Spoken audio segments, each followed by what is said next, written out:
Primavera.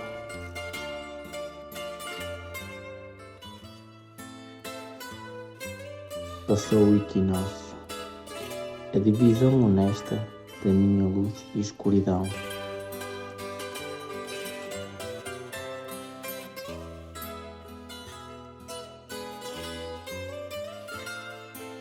A vida em um baloiço. A primeira vez que me esqueci que tinha chegado a primavera.